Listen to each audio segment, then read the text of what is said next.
To start common base configuration, है ना।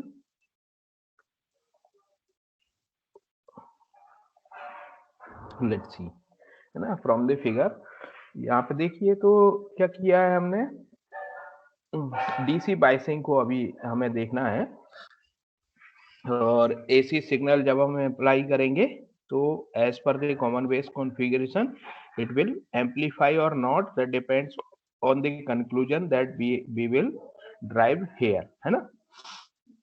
तो देखें आपको क्या करना है कि एमीटर और बेस ये इनपुट टर्मिनल्स हैं और कलेक्टर और बेस ये आउटपुट टर्मिनल्स है ना।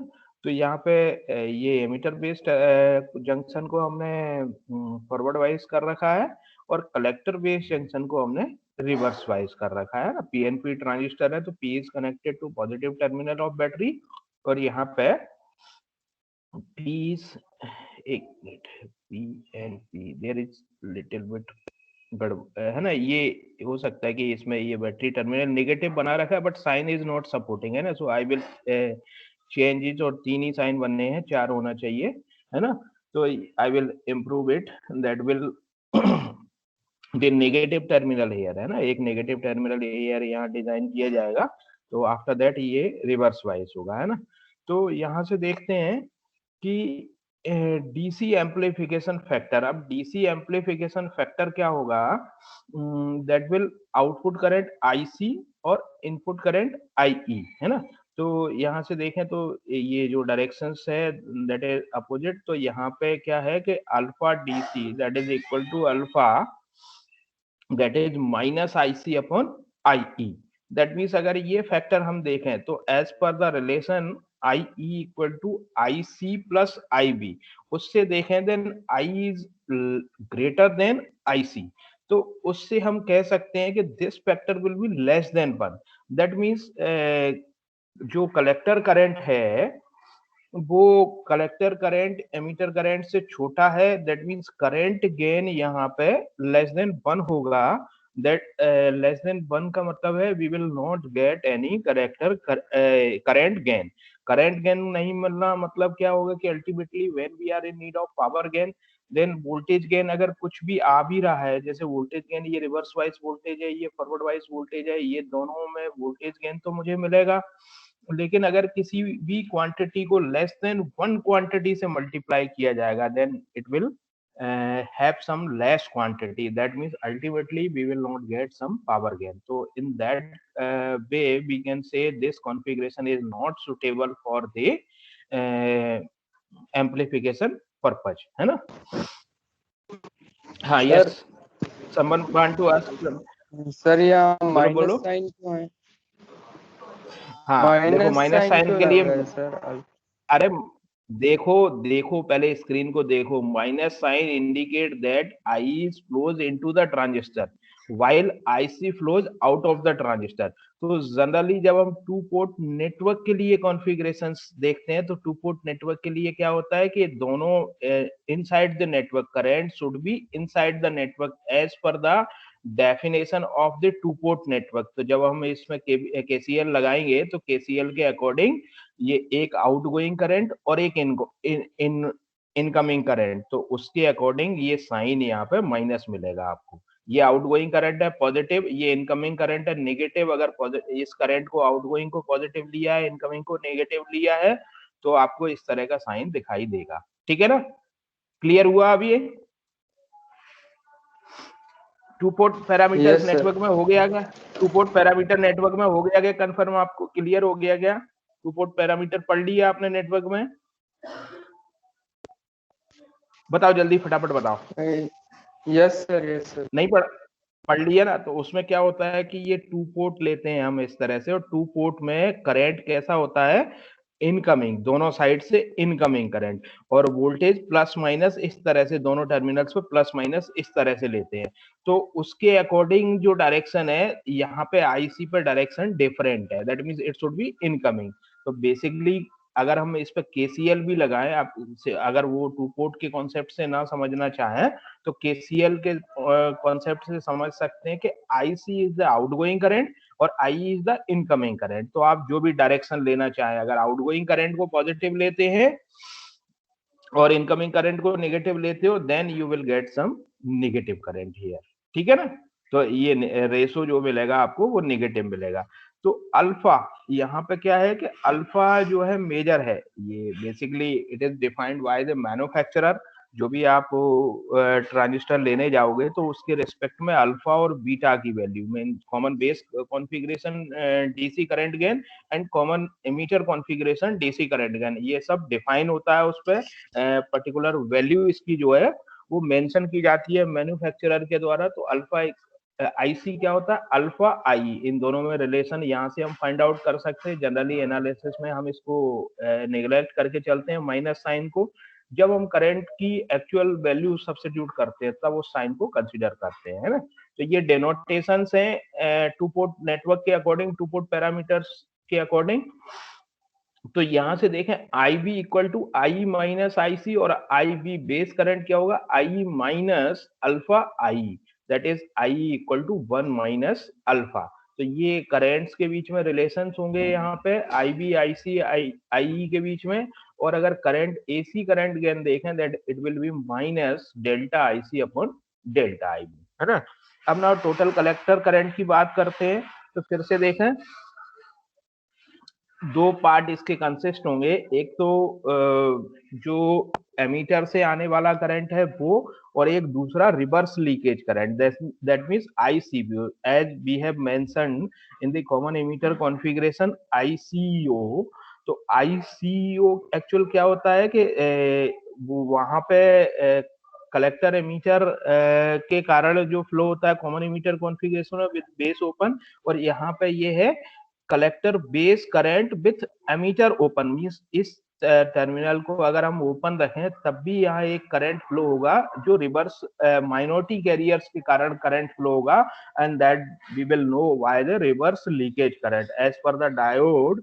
डायोड में क्या होता है कि एक रिवर्स लीकेज करंट फ्लो होता है जब हम फॉरवर्ड वाइज कनेक्ट नहीं करते हैं। रिवर्स वाइज के केस में जो करंट लेते हैं, जो मैंने आपको लास्ट लेक्चर में डिस्कस किया था, I equal to I zero E to the power V upon eta B T minus 1, और जब मल्टीप्लाई कराते हैं तो I zero E to the power V upon eta B T minus I zero current होगा। तो I zero is the reverse leakage current. तो ultimately forward wise में जो करंट होगा that will forward current minus जो reverse current flow हो रहा है अपोजिट डायरेक्शन में, उसको माइनस करने के कारण। तो ultimately total current that will like this.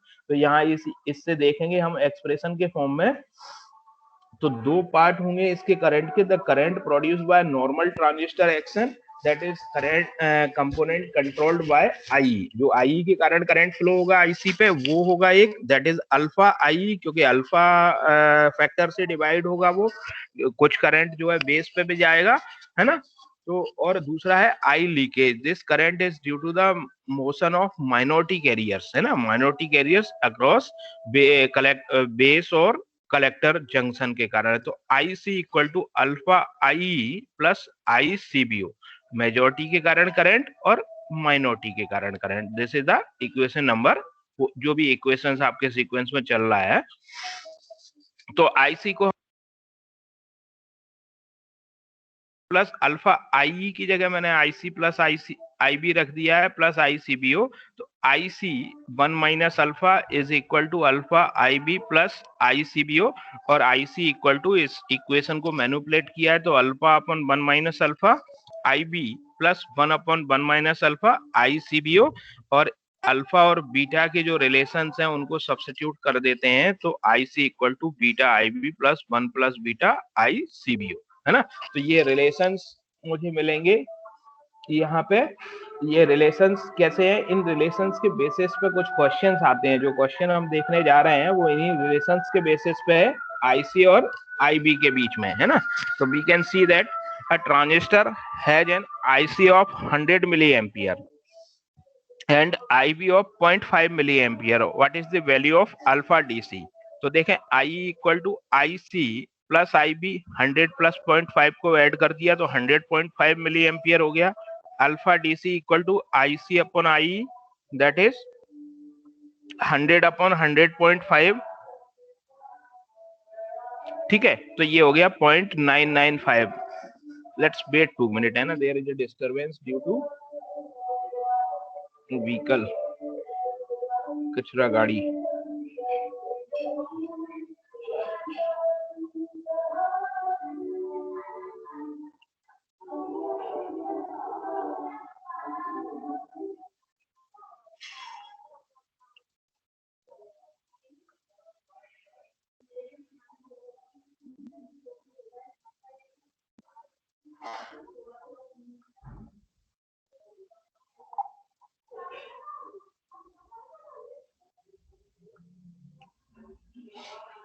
चलो लेट्स सी, है ना। determine the value of IE and IC of a transistor having alpha equal to 0.98 and collector to base leakage current ICBO is equal to 4 microampere. The base current is 50 microampere. ठीक है, तो base current दिया है 50 microampere, milliampere में convert कर दिया है 0.05 milliampere. ICBO is given 4 microampere और इसको मिली एम्पियर में कन्वर्ट कर दिया है। तो यहां से IC equal to alpha upon 1 minus alpha IB plus 1 upon 1 minus alpha ICBO substitute कर दिया है। वैल्यू सब्स्टिट्यूट करने के बाद IC की वैल्यू आ गई 2.65 मिली एम्पियर। हेलो, अभी सुनाई दे रहा है? हेलो,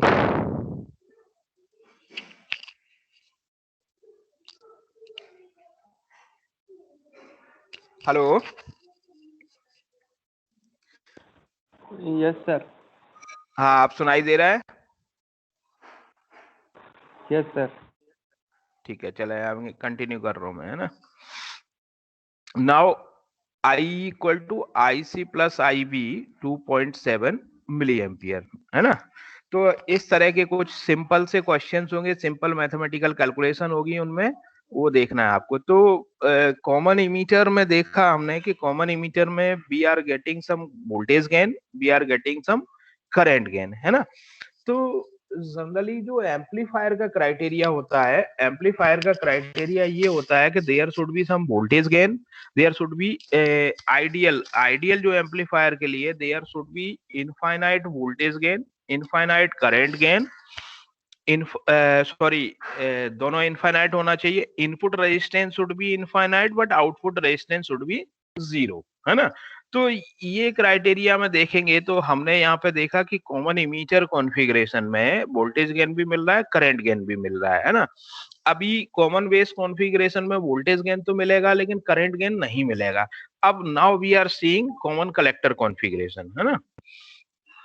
तो कॉमन कलेक्टर कॉन्फ़िगरेशन में देखें यहाँ पे कि ये कलेक्टर को हमने कॉमन कर रखा है, बेस पे इनपुट सिग्नल प्रोवाइड कर रहे हैं और जो एमीटर टर्मिनल है उसके आउटपुट पे लोड रेजिस्टेंस कनेक्ट करके हम आउटपुट सिग्नल गेन कर रहे हैं, ठीक है ना। तो यहाँ पे इसको PNP ट्रांजिस्टर यूज किया है, फॉरवर्ड वाइज कर रखा है। यहाँ पे PNP है तो इसको रिवर्स वाइज कर रखा है। तो यहां से देखें कि कलेक्टर एम्पलीफिकेशन, ये क्या है, current amplification, and current amplification that will equal to beta gamma, यहाँ गामा से रिप्रेजेंट कर रहे हैं, that is equal to IE upon IB। That means IE equal to IC plus IB, उस रिलेशन से देखा, then it will have some large value. That means current gain तो हमें यहाँ पे मिल रहा है ना। AC करंट गेन की बात करेंगे तो डेल्टा आई अपॉन डेल्टा IB, है ना, ये हो गया। बट इस कॉन्फ़िगरेशन में यो रिलेशन भी हमने फाइंड आउट कर लिया, I equal to 1 plus beta IB plus 1 plus beta ICBO, 1 upon 1 minus alpha, और ये इन दोनों के बीच में रिलेशन फाइंड आउट कर लिया। बट क्या होगा, very high input impedance as per the amplification action, high input impedance होगा, वेरी लो आउटपुट इम्पिडेंस होगा, ये दोनों कंडीशंस तो फुलफिल करेगा। बट इसका जो वोल्टेज गेन होगा वो voltage gain always less than 1 होगा, है ना, ऑलवेज लेस देन 1 और इक्वल टू 1 लगभग। Hence this configuration is seldom used for the amplification. अभी वोल्टेज गेन नहीं मिल रहा है, जैसे वहां करंट गेन लेस देन 1 मिल रहा था, यहाँ पे वोल्टेज गेन लेस देन 1 मिल रहा है। बट क्या होगा कि जो एमीटर पे वोल्टेज होगा वो प्रीवियस वोल्टेज को फॉलो करेगा, जो इनपुट वोल्टेज हम अप्लाई करेंगे उस वोल्टेज को फॉलो करेगा। That's why it configuration is called emitter follower और वोल्टेज फॉलोअर, है ना। तो ये जो कारण है, इसके कारण कॉमन कलेक्टर कॉन्फ़िगरेशन भी सुटेबल नहीं होगी एम्पलीफिकेशन एक्शन के लिए, है ना। तो मैंने यहाँ पे एक टेबल बना के आपको समराइज किया हुआ है तीनों कॉन्फ़िगरेशन को, input resistance, output resistance, voltage gain और एप्लीकेशन। एक पर्टिकुलरली किसी एक ट्रांजिस्टर के को लेके उसके एक कॉमन डेटा को एनालिसिस करके एक समराइज टेबल है। तो यहाँ से देखें कि कॉमन बेस कॉन्फ़िगरेशन में इनपुट रेजिस्टेंस लो है, कॉमन इमीटर में भी लो है, कॉमन कलेक्टर में वेरी हाई है। आउटपुट रेजिस्टेंस की बात करें तो कॉमन बेस में वेरी हाई, कॉमन इमीटर में हाई और कॉमन कलेक्टर में लो, ठीक है ना। वोल्टेज गेन की बात करें तो कॉमन बेस कॉन्फ़िगरेशन में 150, कॉमन इमीटर कॉन्फ़िगरेशन में 150, कॉमन कलेक्टर में लेस देन 1। और अब इन सारी चीजों से, यहाँ पे करंट गेन के लिए नहीं है, करंट गेन भी होना चाहिए, यहाँ पे लेस देन 1 होगा, यहाँ पे हाई होगा और यहाँ पे भी हाई होगा, है ना, करंट गेन। तो इन सारी करेक्टरिस्टिक्स में देखें तो ये करेक्टरिस्टिक में इनपुट और आउटपुट की करेक्ट, इनपुट रेजिस्टेंस और आउटपुट रेजिस्टेंस की करेक्टरिस्टिक तो कॉमन कलेक्टर कॉन्फ़िगरेशन में सूट करती है ना। बट वोल्टेज गेन नहीं मिल रहा है, करंट गेन मिल रहा है, तो एम्पलीफिकेशन पर्पज से तो नहीं सूट करता है। तो कॉमन कलेक्टर कॉन्फ़िगरेशन को जनरली हम एम्पलीफिकेशन की तरह यूज नहीं करते हैं, but as a buffer, as a impedance matching device. Means impedance matching के लिए क्या होना चाहिए, जब भी हम कोई स्टेज को किसी सर्किट के अंदर इंसर्ट करते हैं तो वो सर्किट का जो आउटपुट रेजिस्टेंस है वो इसके इनपुट रेजिस्टेंस के साथ मैच करना चाहिए, है ना। तो ये हाई इनपुट रेजिस्टेंस है, एम्पलीफिकेशन से सूट करता है, तो वहां पे एज अ बफर एम्पलीफायर की तरह हम इसको यूज कर सकते हैं, है ना। और ये कॉमन इमीटर कॉन्फ़िगरेशन में ये कंडीशंस एग्जैक्टली तो मैच नहीं करती हैं, कॉमन इमीटर कॉन्फ़िगरेशन की जो कंडीशंस हैं एग्जैक्टली मैच नहीं करती हैं, बट एक मॉडरेट वे में कहें हम कि एक मीडियम वे में एक जनरल एम्पलीफायर के लिए अगर हम यूज करना चाहें तो हम इस कॉमन इमीटर कॉन्फ़िगरेशन इन तीनों कॉन्फ़िगरेशन में एक ऐसी है जो सूट करती है, बेस्ट सूट करेगी एम्पलीफिकेशन पर्पज से। कॉमन बेस कॉन्फ़िगरेशन में भी गेन नहीं मिलता है, बट हाई फ्रीक्वेंसी पे सर्किट में इंसर्ट करने के लिए हम इस एप्लीकेशंस को इसको अप्लाई कर सकते हैं। तो ये तीनों कॉन्फ़िगरेशंस का कंक्लूजन था। कोई डाउट है, कोई क्वेश्चन है यहाँ पे, बताएं।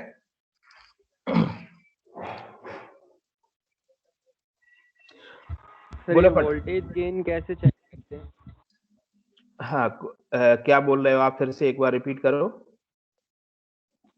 सर जैसे करंट गेन तो पता है कि IC अपॉन IB ये सब देख ली, पर वोल्टेज गेन कैसे चेक कर रहे हैं हम, मिला कि नहीं? चलो आओ देखो इधर, है ना। इसके बाद हम कहाँ आ रहे हैं, इनपुट और आउटपुट करेक्टरिस्टिक्स पे, है ना। अभी क्या है कि जब हम एनालिसिस करते हैं तो करंट के लिए एनालिसिस किया यहाँ पे। अब इसके साथ साथ जब हम वो करंट को कब रीड आउट करेंगे, है ना, और वो कब रीड आउट करेंगे ये हम देखेंगे इनपुट और आउटपुट करेक्टरिस्टिक पे। तो मैं आपको बताऊं कि इनपुट करेक्टरिस्टिक, है ना, ये आप इनपुट करेक्टरिस्टिक दिख रही है आपको, कॉमन बेस कॉन्फ़िगरेशन के लिए मैंने इनपुट और आउटपुट करेक्टरिस्टिक यहाँ डिजाइन किया हुआ है। एक प्रैक्टिकल सर्किट है, ये प्रैक्टिकल पॉइंट ऑफ व्यू से मैंने रखा है। यहाँ पे क्या है कि एक कॉमन बेस कॉन्फ़िगरेशन में पीएनपी ट्रांजिस्टर कनेक्टेड है, एक मिली एम्पियर मिली एमीटर लगाया है, यहाँ पे एक वोल्टमीटर लगाया है, यहाँ पे एक मिली एमीटर लगाया है, आउटपुट करंट को रीड करने के लिए यहाँ वोल्टमीटर लगाया है, आउटपुट वोल्टेज को रीड करने के लिए, ठीक है। अभी क्या होगा कि इनपुट इनपुट के की जब करेक्टरिस्टिक हम ड्रॉ करेंगे तो इनपुट की करेक्टरिस्टिक को ड्रॉ करने के लिए आपको आउटपुट जंक्शन को एक फिक्स वोल्टेज पर रखना पड़ेगा, है ना।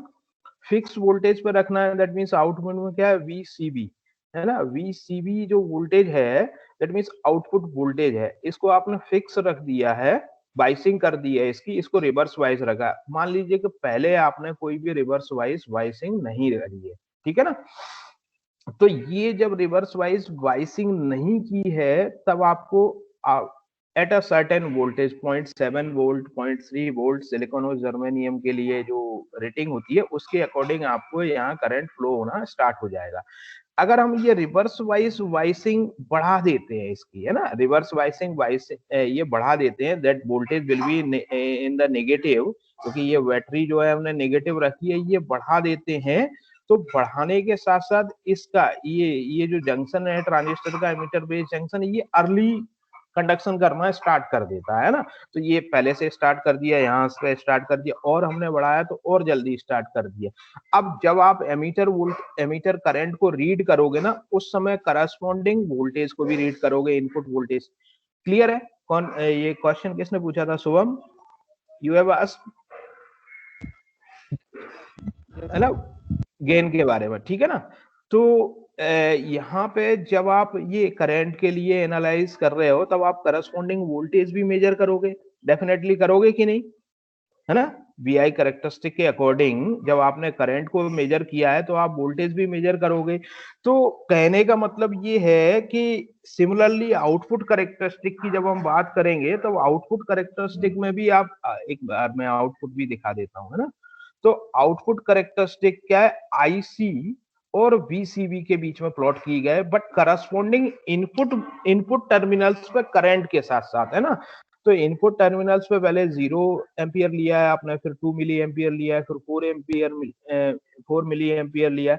तो इस तरह से करंट बढ़ाने के साथ साथ यहाँ IC की रेंज भी बढ़ती जा रही है। केवल आप आउटपुट टर्मिनल पे आउटपुट करेंट्स को वेरी करते हुए ये कैरेक्टरिस्टिक गेन नहीं कर सकते। पहले अगर आपने आउटपुट टर्मिनल्स पे कोई एक फिक्स आई बी रख दिया है, IE रख दिया है, तो उसके साथ साथ आपको केवल एक कैरेक्टरिस्टिक मिलेगी। अब आप डिफरेंट IE के लिए डिफरेंट कैरेक्टरिस्टिक मिलेगी।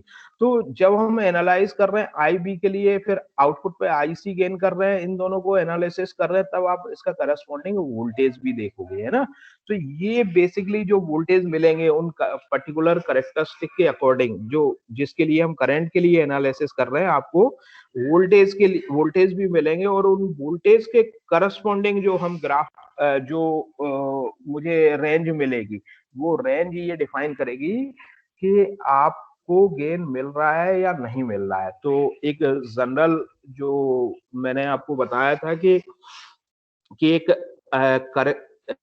मतलब आपको अगर कैलकुलेट करने का तरीका मैं बता रहा हूँ कि कैसे कैलकुलेट करोगे, तो उस कैलकुलेशन में आप क्या दोगे, जो आउटपुट वोल्टेज आपने मेजर किया है डिवाइडेड बाय इनपुट वोल्टेज, उन दोनों का जो कंपैरिजन देखोगे, उस कंपैरिजन के बेसिस पे you can say that we are getting voltage gain और नॉट। तो जो जनरल जिस तरह का हमारा कॉन्फ़िगरेशन था, उस कॉन्फ़िगरेशन में मैंने आपको कंक्लूडिंग बोला था कि रिवर्स वाइज वोल्टेज है, that will be something large voltage, forward wise voltage that will be something less voltage, while we applied some division between reverse bias voltage and forward bias voltage. So some large voltage divided by some small voltage, we will get some gain, है ना। तो वहां conclusion मैंने वहां से आपको ये बता दिया था। और यहाँ से देखेंगे तो यहाँ से आप पर्टिकुलर कैरेक्टरिस्टिक के according something VCB you will get, something VEB you will get, और इसको जब डिवाइड करेंगे then you will find some voltage gain, है ना। तो ये जो डिफरेंट कैरेक्टरिस्टिक्स हैं, उन कैरेक्टरिस्टिक के बेसिस पे जब हम उनको एनालिसिस करेंगे, जब उनकी रीडिंग्स देखेंगे, तो करस्पॉन्डिंग IC IB IE की वैल्यूज के करस्पॉन्डिंग जो आपको वोल्टेजेस मिलेंगे, VCB VEB जो भी इनपुट आउटपुट क्वांटिटीज है, उन वोल्टेज का जब हम कंपैरिजन करेंगे तीनों कॉन्फ़िगरेशन में, then we can say we are getting gain और नॉट, है ना। तो यहाँ पे आपको ये जो कैरेक्टरिस्टिक दिखाई मैंने, input characteristic common base configuration के लिए, और कैरेक्टरिस्टिक का मेन उद्देश्य होता है यहाँ पे एक तो वोल्टेज और करंट के रेस्पेक्ट में एनालाइज करना कि what is the effect of reverse wise voltage, what is the effect of forward wise current, क्योंकि जनरली जो ट्रांजिस्टर बाइपोलर जंक्शन ट्रांजिस्टर के लिए जो डिफाइन है, that is current controlled current device. That means we are controlling or we are generating this IE current using this input current means IC current using this IE current. अगर common base configuration में देखें हैं तो input पे IE current flow होता है और output पे आईसी करंट फ्लो होता है, and we are controlling this current by using this input current, है ना। तो इस बात को भी प्रूफ करना रहता है यहाँ पे कि it is current control device. और दूसरा ये होता है कि इनपुट रेजिस्टेंसेस की स्टडी करना है, क्योंकि input resistance, output resistance, current gain, voltage gain, these are the essential parameter of any amplifier, है ना। तो अभी क्लियर हुआ कि नहीं शुभम? बोला फटाफट बोला, so that I can move. मैं ये कैरेक्टरिस्टिक के डीप में डिस्कस करने नहीं जा रहा हूँ, है ना। मैं कैरेक्टरिस्टिक के डीप में डिस्कस करने नहीं जा रहा हूँ, मैं आपको ब्रीफली यहाँ पे बता रहा हूँ। आप ये लिटरेचर पूरा जो नोट्स है उससे देख के पढ़ सकते हैं। वही सारी चीजें जो मैं डिस्कस कर रहा हूँ वो मैंने लिटरेचर के फॉर्म में रखा है कि आपको किसी पॉइंट पे, किसी इंस्टेंट पे उसमें दिक्कत ना आए, वो कोई डाउट आती है then you can ask freely in the next class, है ना। तो ये कॉमन बेस की कॉन्फ़िगरेशन थी। इनपुट आउटपुट रेजिस्टेंस के लिए एनालाइज किया है, क्वेश्चंस भी दिया है, कैरेक्टरिस्टिक्स रीडिंग दी है उन्होंने कि वी एमीटर बेस वोल्टेज इतना है, एमीटर करंट इतना है, कलेक्टर बेस का वोल्टेज को कांस्टेंट रखा है, और हम जस्ट रेशो लेके इनपुट रेजिस्टेंस फाइंड आउट कर सकते हैं, ठीक है ना। तो सिमिलरली कॉमन एमीटर कॉन्फ़िगरेशन के लिए ये कैरेक्टरिस्टिक वही है जो प्रैक्टिकली, है ना, जो प्रैक्टिकली आप गेन करोगे उस प्रैक्टिकली कैरेक्टरिस्टिक को यहाँ डिजाइन किया है ना। तो इस कैरेक्टरिस्टिक में क्या है कि एमीटर, ये यहाँ पे एक पीएनपी ट्रांजिस्टर है। तो पीएनपी ट्रांजिस्टर में यहाँ एक I B current means input current है, कॉमन एमीटर कॉन्फ़िगरेशन और बेस एमीटर बेस वोल्टेज है, base emitter voltage that is forward bias conditions है। तो different VC that means output voltage की डिफरेंट वैल्यूज के साथ हमने कंसीडर किया है इसको, तो उसके साथ ये कैरेक्टरिस्टिक मिल रही है। और ये आउटपुट कैरेक्टरिस्टिक है, आउटपुट कैरेक्टरिस्टिक। और हमने देखा कि कॉमन एमीटर कॉन्फ़िगरेशन सुटेबल है, तो इसके बेसिस पे रीजन्स डिफाइन किए हैं यहाँ पे। That will be the saturation region, that will be the cut off region, and this will be the active region, है ना। तो ये आप इसमें पढ़ सकते हो, कैरेक्टरिस्टिक के साथ देख सकते हो, ठीक है ना। अभी यहाँ पे एक कॉन्सेप्ट आता है जनरली एग्जाम के पॉइंट ऑफ व्यू से इम्पोर्टेंट भी है, मैं पहले भी बात कर चुका हूँ कि इफेक्टिव बेस विड्थ और base width modulation, early effect इसको बोलते हैं, अर्ली इफेक्ट, है ना। बेस विड्थ मॉड्यूलेशन होता है, वो क्यों होता है, तो इसमें ये कारण है total base width is equal to the width of depletion region, ये वाला, plus width of the region containing free charge carriers, है ना। तो ये जो डिप्लीशन रीजन और फ्री चार्ज कैरियर्स की विड्थ होता है। Now as VCB is increase, जैसे ही कलेक्टर बेस वोल्टेज को बढ़ाया जाता है, the reverse voltage applied to collector base junction increases, this widens the depletion means, simple हम जानते हैं कि डायोड में भी जब रिवर्स वाइज बढ़ाते हैं तो रिवर्स वाइज बढ़ाने के कारण डिप्लीशन लेयर विड्थ बढ़ती जाती है, तो इफेक्टिव विड्थ और द बेस रीजन डिक्रीजेस, जैसा मैंने आपको बोला था, ये इसकी जो इफेक्टिव विड्थ होगी बेस की वो डिक्रीज हो जाएगी, है ना। This will increase the charge concentration gradient in the base reason. अभी अगर एक एरिया में पॉपुलेशन में रहने वाले लोगों को हम कांस्टेंट रखें और उसको कंप्रेस कर दें तो क्या होगा, डेंसिटी बढ़ जाएगी, लोगों के रहने की डेंसिटी बढ़ जाएगी। तो ये क्या होगा, इसमें जो ग्रेडियंट जो है ना, चार्ज कंसंट्रेशन ग्रेडियंट बढ़ जाएगा, है ना, बेस रीजन में। Due to increase charge carrier concentration, more number of electrons diffuse from the emitter base, emitter से बेस की तरफ, जब चार्ज कैरियर्स बढ़ गए तो एमीटर से बेस फॉरवर्ड बायस जंक्शन में चार्ज कैरियर का कौन सा जो मूवमेंट है वो बढ़ जाएगा, उसके कारण एमीटर करंट इंक्रीज होगा। With increase in collector base voltage, the input current I increases slightly. The reduction in effective base width due to increase in VCB is called as early effect और base width modulation. इस process को बोला जाता है base width modulation, है ना। So as the base width decreases due to early effect, the possibility of recombination in the base region will reduce. This will increase the value of both the amplification factor beta and collector base current gain alpha DC with increase in the VCB. तो इससे क्या होगा कि दो चीजें पे effect पड़ेगा, एक तो करंट एम्प्लीफिकेशन फैक्टर और कलेक्टर बेस करंट गेन, दोनों पे इफेक्ट पड़ेगा। तो due to the increase in charge gradient which in the base more number of minority charge carriers are injected across the junction, this will increase the current of minority carriers, है ना। तो इससे क्या होगा कि minority carrier current भी बढ़ जाएगा। तो as the base width decreases due to early effect, the possibility of recombination in the base region will reduce। तो base region में चार्ज कैरियर्स नंबर बढ़ गए हैं, तो उससे क्या होगा कि एमीटर करंट के के आने वाले चार्ज कैरियर के साथ वो कलेक्टर पर ज्यादा मूव करेंगे, तो यहाँ रिकॉम्बिनेशन पॉसिबिलिटी और कम हो जाएगी। तो this will increase the value of both beta and alpha which increase in the voltage BCB. Also due to increase in the charge gradient within the base more number of minority charge carriers are injected across the junction, this will increase the current of minority carriers। तो ये सारा effect जो है base width modulation के कारण होता है। Objective questions में इसके डिफरेंट इफेक्ट्स हैं, वो पूछे जा सकते हैं, वो आपको ध्यान रखना है ना। तो modes of operation of transistor and DC model देख सकते हैं, मोड्स ऑफ ऑपरेशन क्या है। तो ये basically DC model active mode के लिए, डीसी मॉडल सैचुरेशन मोड के लिए किसी भी पर्टिकुलर एनपीएन ट्रांजिस्टर के हो सकते हैं। तो ये देखें, वी बेस एमीटर वोल्टेज होगा और ये current equivalent current beta F IB current पर डिपेंड करेगा और ये आउटपुट रेजिस्टेंस होगा।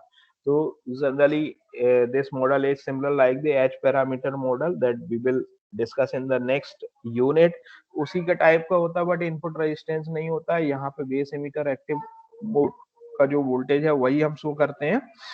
और यहाँ अगर सैचुरेशन रीजन की बात करें तो दोनों जंक्शन कंडक्ट करते हैं, दोनों जंक्शन कंडक्ट करते हैं, तो दोनों सैचुरेशन वोल्टेज बीसी और सीई वोल्टेज की तरह शो होता है ना। तो as per the IC equal to beta IB plus 1 plus beta ICO is very small. तो हम कह सकते हैं कि IC is approximately beta IB। एक जनरल अप्रोक्सीमेशन है। अगर हम एक आइडियल की बात कर रहे हैं तो उस केस में हम अप्रोक्सीमेट कह सकते हैं, इस करंट को नेग्लेक्ट कर सकते हैं। तो then IC is approximately beta IB, है ना। Controlled current source, that means ये इससे कह रहे हैं कि controlled current source IC is being controlled by the IB। That mean base का करंट जो है that is going to be control collector current, output current IC, है ना।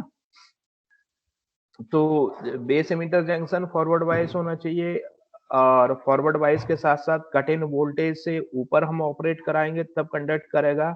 RG is shown due to the early effect, usually RG very large compared to RL, ठीक है। तो ये जो आउटपुट रेजिस्टेंस है RO वेरी लार्ज है और पैरेलली कनेक्ट होगा, तो RO को हम निगलेक्ट कर सकते हैं। जनरली जो मॉडल्स की स्पेशलिटी है उसमें RO जो आउटपुट रेजिस्टेंस है उसकी वैल्यू ज्यादा होगी और पैरेलल में हम देखेंगे कि ज्यादा वोल्टेज, ज्यादा अगर रेजिस्टेंस को अप्लाई करेंगे तो जो फाइनल रेजिस्टेंस आएगा दैट विल लेस कम हो जाएगा उसका इफेक्ट। तो इसलिए हम इसको निगलेक्ट कर सकते हैं। और cut off condition transistor is often represented by open circuit, है ना। कट ऑफ कंडीशन में ओपन सर्किट की, जैसा मैंने आपको दिखाया था कि अगर कॉमन इमीटर कॉन्फ़िगरेशन की जो आउटपुट कैरेक्टरिस्टिक है, इसमें ये cut off region open switch की तरह ट्रांजिस्टर वर्क करेगा। ये सैचुरेशन रीजन जहां ऑन स्विच की तरह ट्रांजिस्टर वर्क करेगा। तो ये दोनों कंडीशंस अगर हम इस एक्टिव रीजन को, एक्चुअली क्या होगा जब हम एम्पलीफायर की तरह वर्क करा रहे हैं तो हम ये चाहेंगे कि ट्रांजिस्टर जो है इस एक्टिव रीजन में ज्यादा से ज्यादा स्टे करे, यहाँ पे वर्क करे, है ना। लेकिन जब स्विच की तरह वर्क कराएंगे तब हम ये चाहेंगे कि cut off region means off switch, और जैसे ही ऑन स्विच होता है इमीडिएटली मूव कर जाए वो ऑन स्विच मींस यहाँ सैचुरेशन रीजन में। तो सैचुरेशन रीजन में ऑन स्विच की तरह काम करता है जब ट्रांजिस्टर, तो उस समय दोनों जंक्शन फॉरवर्ड वाइज होते हैं। जो सैचुरेशन रीजन है ये यहाँ पे, तो इस तरह से जब अगर हम एप्लीकेशन वाइज इसको ट्रांजिस्टर को कंपेयर करेंगे तो एज एन एम्पलीफायर काम करने वाला और एज अ स्विच काम करने वाला दोनों ट्रांजिस्टर जो है अलग अलग टाइप से मैन्युफैक्चर किए जाते हैं। एज अ स्विच काम करने वाले ट्रांजिस्टर्स जो है एक्टिव रीजन में बहुत कम स्टे करते हैं, सीधा यहाँ से फास्ट स्विचिंग स्पीड होती है उनकी, तो यहाँ कट ऑफ रीजन से सीधा सैचुरेशन रीजन में मूव कर जाते हैं। बट जो एज एन एम्पलीफायर वर्क करने वाले ऑपरेट होने वाले ट्रांजिस्टर्स होते हैं, that should be stay in the active reason more and more, तो उनकी मैन्युफैक्चरिंग डिफरेंट होती है। हाँ बोले बोले,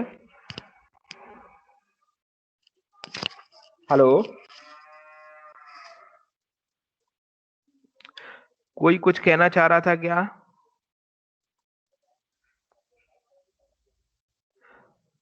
बोले कोई कुछ कहना चाह रहा था क्या?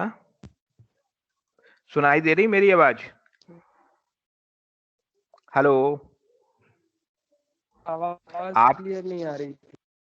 आपकी आवाज में गड़बड़ आ रहा है, मुझे मेरी आवाज तो सही से सुनाई दे रही है ना?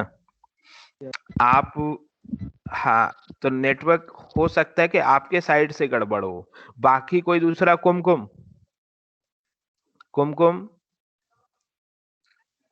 मयंक, रैनी त्रिपाठी, प्रेक्षाली, लोग प्रेजेंट कहाँ हो? Yes sir. कौन बोल रहा है ये? सर रेनी त्रिपाठी। हाँ, आवाज सुनाई दे रही है आपको ठीक से? Yes sir, yes sir. तो फिर शुभम, किसके साइड से प्रॉब्लम थी? आपका देखो एक बार, कनेक्शन है ना, उसमें गड़बड़ हो सकती है क्योंकि नेटवर्क सभी जगह एक जैसा नहीं होता। तो मुझे कॉमन, जब सभी को प्रॉब्लम हो तब बताया करो, है ना, इस तरह की। क्योंकि एक पर्सन की प्रॉब्लम में हो सकता है कि उसका नेटवर्क गड़बड़ हो, है ना, उसके कान खराब हो। समझ में आ रहा है ना मैं क्या कहना चाह रहा हूँ, है ना? क्योंकि अगर आपको कॉमनली सबको प्रॉब्लम आ रही है तब माना जाता है कि मेरे एंड पे प्रॉब्लम है ना? अभी और कोई दूसरा किसी को जिसको नहीं सुनाई दे रहा हो वो मुझे बताए, क्योंकि मेरे साइड अभी नेटवर्क तो अच्छा है ना, इट इज वर्किंग फाइन। ठीक है ना? तो चले, मैं आगे कंटिन्यू कर रहा हूँ, 10 मिनट और, है ना, एक टॉपिक, ऑलमोस्ट मेरा ये लेक्चर खत्म होने वाला है। तो आई थिंक यहाँ तक अपन, एक इम्पोर्टेंट है जिसपे न्यूमेरिकल क्वेश्चंस बनते हैं। सुनाई दे रहा है ना सबको अच्छे से? बताएं, कोई भी मुझे जल्दी फटाफट Yes, sir. रिप्लाई करे। चलिए, तो power dissipation in the transistor, है ना? तो जनरली क्या होता है कि हम ट्रांजिस्टर जब डिजाइन करने जाते हैं, तो जब भी सर्किट में हम इसको अप्लाई करेंगे तो there will a major problem कि हीट सिंक प्रोवाइड करना। एक्चुअल क्या है कि ट्रांजिस्टर को जब रन कराएंगे, बहुत लंबे समय तक रन कर रहा है, then it will produce some heat, और उस हीट को डिसिपेट होना भी बहुत जरूरी है। वो हीट के कारण जो प्लास्टिक बॉडी हमने यूज किया है, उसके साथ सेमीकंडक्टर मटेरियल है, तो एक्सेस हीट प्रोड्यूस ना हो। तो जनरली क्या होता है कि नॉर्मल एक ट्रांजिस्टर और पावर ट्रांजिस्टर्स की जब बात करते हैं, जहाँ पे ज्यादा हीट प्रोड्यूस होने के चांसेस होते हैं, तो वहां पे हम हीट सिंक प्रोवाइड कराते हैं। तो उस बेसिस पे इसकी स्टडी की जाती है डिफरेंट केस से, है ना? तो जंक्शन, ये डेल्टा टी, जो डेल्टा टी होगा, ये पढ़ लेना, लिटरेचर में मैंने एक्सप्लेन किया हुआ। तो delta T will be T J minus T ए, है ना, एम्बियंट टेम्परेचर और जंक्शन टेम्परेचर, है ना? तो ये एम्बियंट और जंक्शन टेम्परेचर, इनका एक रिलेशन दिया जाता है theta into P D. Theta is the constant of proportionality known as the thermal resistance, और इसी फॉर्मूले से हम डिफाइन कर सकते हैं theta equal to T J minus T A upon P D, है ना? तो डिग्री सेंटीग्रेड फॉर वॉट में डिफाइन होता है, और ये पीडी जो है power dissipation in watt at the collector junction, है ना? तो पूरे ट्रांजिस्टर के लिए नहीं डिफाइन करते हैं, क्योंकि जनरली जैसा मैंने आपको बोला था कि एक्सेसिव हीट जो ट्रांजिस्टर डिवाइस में प्रोड्यूस होती है, that is across the collector junction, क्योंकि चार्ज कैरियर्स का मूवमेंट सबसे ज्यादा वहीं पे होता है ना। तो उसके लिए एक तो हमने एक कंस्ट्रक्शनल फीचर ये रखा है कि हम ट्रांजिस्टर का जो कलेक्टर जंक्शन सबसे बड़ा बनाते हैं हीट सिंक प्रोवाइड करने के लिए। और इसके अलावा हम इसकी स्टडी, बेसिकली ये इंपॉर्टेंट पैरामीटर्स है जो मैन्युफैक्चरर डिफाइन करता है। मैन्युफैक्चरर बनाते समय इसकी स्पेसिफिकेशन हमें प्रोवाइड करता है डेटा शीट्स में। डेटा शीट समझते हैं आप लोग क्या होता है? बताएं जल्दी, फटाफट से बताएं। डेटा शीट समझते हैं क्या होता है? कोई भी एक मुझे रिप्लाई करे फटाफट से। Yes sir. क्या होता है डेटा शीट, बताएं फटाफट। सर जिसमें इंफॉर्मेशन होती है जैसे करंट रेटिंग, उसकी वोल्टेज रेटिंग, पावर रेटिंग सब होता है। ठीक, चलो। तो बेसिकली क्या होता है कि पुराने, अगर हम किसी भी कॉलेज की लाइब्रेरी में जो जाएंगे तो वहां पे मुझे डेटा शीट्स मिल जाएगी जो डिफरेंट कंपनीज की, डिफरेंट कंपनी जो अपने कंपोनेंट्स बनाती है, diode, transistor, ICs, operational amplifier, इनकी डेटा शीट्स अवेलेबल रहती है। हम उसमें से जब भी हम किसी सर्किट में यूज करेंगे और उसको लिटरेचर फॉर्म में कंपाइल करेंगे तब मुझे डेटा शीट्स के जो रिक्वायर्ड डिटेल्स है उसकी जरूरत पड़ती है। अभी नाउ डेज ये टाइम पुराना हो गया। आप तो पर्टिकुलर कंपोनेंट को नेट पे डालो, बोले BC547, BC548 वेयर चाइल्ड द्वारा डिजाइन ट्रांजिस्टर्स हैं, 1N7805 ये ट्रांजिस्टर्स हैं, डायोड्स हैं। तो इनकी कभी भी हम नेट पर डालेंगे तो मुझे उनकी डिटेल्स, डेटा शीट्स पूरी खुल के आ जाएगी वहां पे। तो बेसिकली ये मैन्युफैक्चरर डेटा शीट्स में डिफाइन करता है। और इसमें क्राइटेरिया क्या होता है कि यहाँ पे देखें तो ये वेरीज फ्रॉम, जो है thermal resistance theta varies from 0.2 degree centigrade पर watt. The thermal runaway में even burn and destroy the device. Basically क्या होता है कि जो अभी आपने बात किया था बेस विड्थ मॉड्यूलेशन, इसके कारण एक्सेस हीट प्रोड्यूस होती है and there is a condition of the thermal runaway. Thermal runaway में क्या होता है कि क्यूमुलेटिव प्रोसेस मींस जो बीटा करंट गेन बढ़ता है, बढ़ने के कारण टेम्परेचर बढ़ता है, टेम्परेचर बढ़ने के कारण कलेक्टर करंट बढ़ता है, कलेक्टर करंट बढ़ने के कारण से फिर से करंट गेन बढ़ता है। और इस तरह से एक क्यूमुलेटिव प्रोसेस शुरू हो जाती है। और एट अ सर्टेन इंस्टेंट कि इतना टेम्परेचर प्रोड्यूस हो जाता है डिवाइस के अंदर कि डिवाइस जो है बर्न आउट हो जाती है, डिस्ट्रॉय हो जाती है device. That condition is known as the condition of the thermal run away.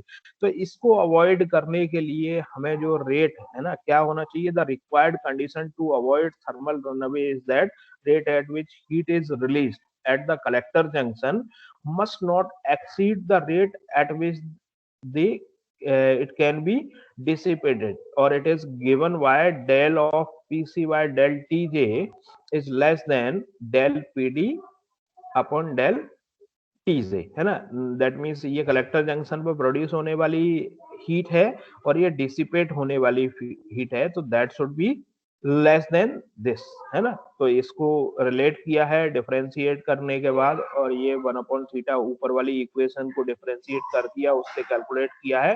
Del PC upon del TJ is less than equal to 1/थीटा, that is the condition required to prevent thermal runaway. तो एक इसके बाद इस unit का एक topic था photo transistor, जो सिमिलरली फोटो डायोड की तरह ही होता है ट्रांजिस्टर एक्शन परफॉर्म करने के लिए, 3 टर्मिनल्स डिवाइस है। तो लिटरेचर में आप लोग देख लीजिए, ये गिवन है इसका फोटो ट्रांजिस्टर की थ्योरेटिकल पार्ट, कंस्ट्रक्शनल डिटेल, और ये यहाँ पे इसकी एप्लीकेशन फोटो ट्रांजिस्टर। तो टुडे वी आर, इसमें कोई डाउट है अभी किसी को? बताएं फटाफट से। No sir. चलो, तो अब ये लेक्चर्स ये सारे अवेलेबल है। आई होप कि all students are connected to the role platform, और रोल प्लेटफॉर्म पे मैंने ये सारे लेक्चर्स अपलोड कर रखे हैं। वो उन लेक्चर से वहां पे आप देख सकते हो। कोई डाउट है then we will discuss again in the next lecture. We will take on the next means lecture 4th 5th जो भी है आगे।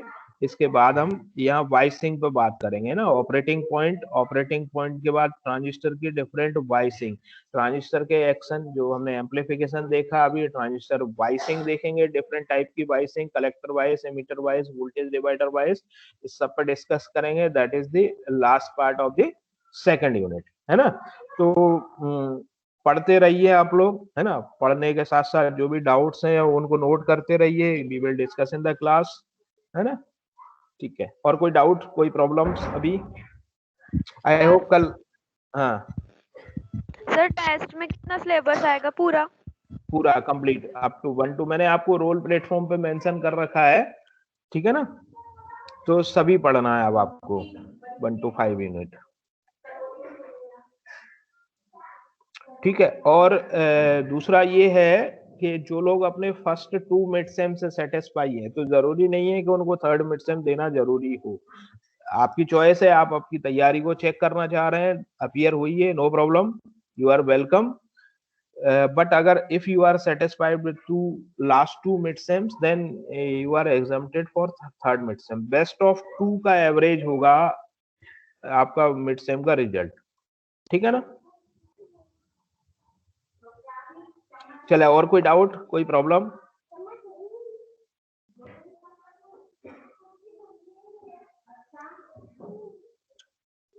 चले बता, शुड आई क्लोज?